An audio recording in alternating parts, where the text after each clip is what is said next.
Hi everyone, and welcome back.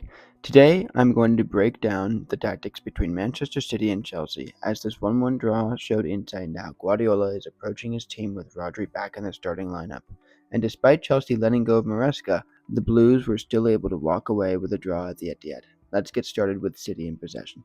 In the first half, City typically lined up with three at the back, but during the build-up phase, they played with a 4-2-3-1, with Rodri dropping to the back line and Silva and Foden playing as pivots. This decision was made to outnumber the Chelsea press and provide enough passing options to keep the ball on the ground.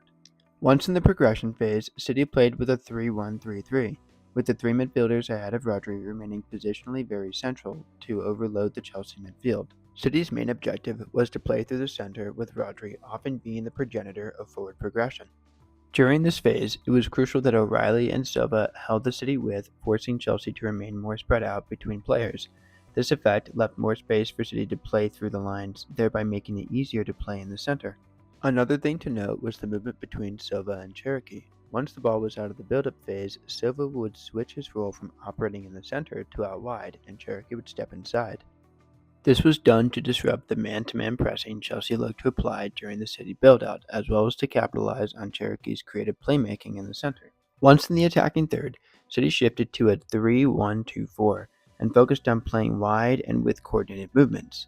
City attacked on the right side more than the left, and it was typical to see Silva or Cherokee receive the ball wide before driving inside. However, this only occurred during a slow build-up phase, as City looked to attack through the center more directly when they won possession in their attacking half.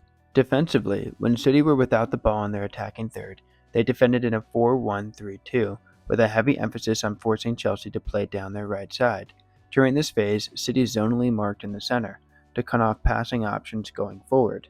In the progression phase, O'Reilly was tasked with applying immediate pressure on Chelsea's wide right wingback, resulting in turnovers of possession.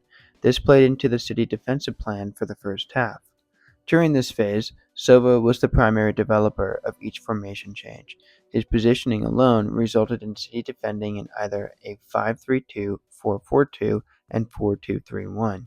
His positional fluidity made it hard for Chelsea to defend, as they couldn't attack against a set formation.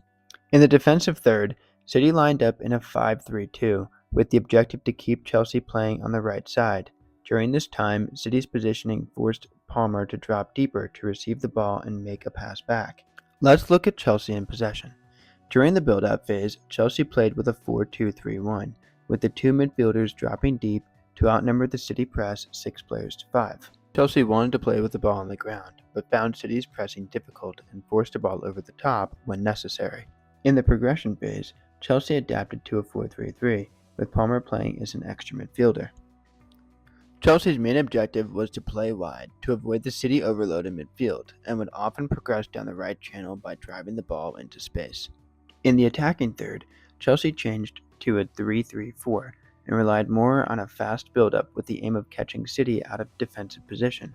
A key player during this phase was Pedro Neto, who was given positional freedom to attack on both the right and left side. When Chelsea were defending in their attacking third, they set up in a 4-2-3-1 to match the amount of City players that pressed during their build-up.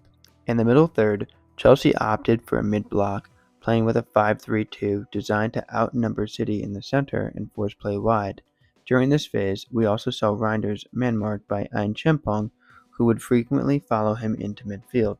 Once in the defensive third, Chelsea kept their 5-3-2 formation, but occasionally opted for a 5-2-3, with Palmer or Pedro stepping up.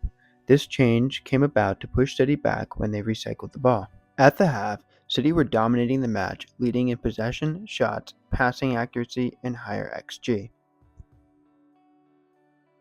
At the start of the second half, City changed their build-up to a 4-2-2-2, with Foden dropping deeper.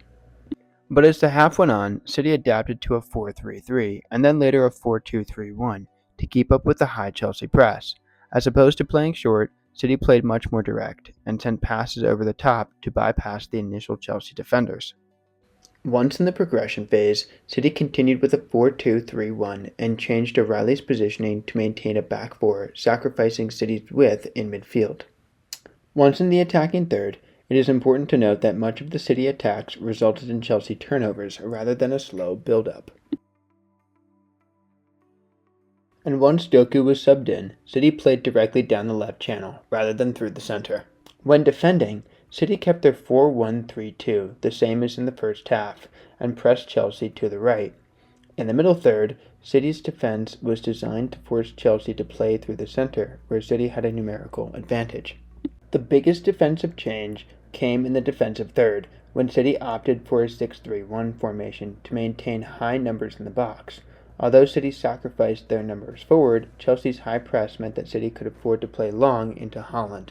When looking at Chelsea in possession, they built up with a 4-2-1-3, with Palmer being used as a free-roaming 10. During the progression phase, Chelsea used Gusto to provide more numbers and depth going forward, and were still seen playing very direct by carrying the ball into space. When possible, Chelsea would advance the ball quickly and send 5 players forward into the attacking third. Without the ball, Chelsea would defend the City build-up in a 4-1-3-2, with Chalobah stepping into a more advanced position. During the middle third, Chelsea used 2 formations, a 4-3-3 and a 4-2-3-1. This alternation took place to account for the number of players City would play forward with. In their own defensive third, Chelsea looked to defend with both a 5-3-2 and a 4-4-2, and were prepared for a fast counter. At the end of the match, it ended with Chelsea making a much stronger performance than in the first half, and finally capitalized on their attacking opportunities. Data showed that although City still led possession, Chelsea were much higher in XG. As for City, the second half was full of opportunities to score, but they couldn't, and as a result handed the tempo of the game to Chelsea. I'm curious though, and I would like to know what your thoughts are about this game.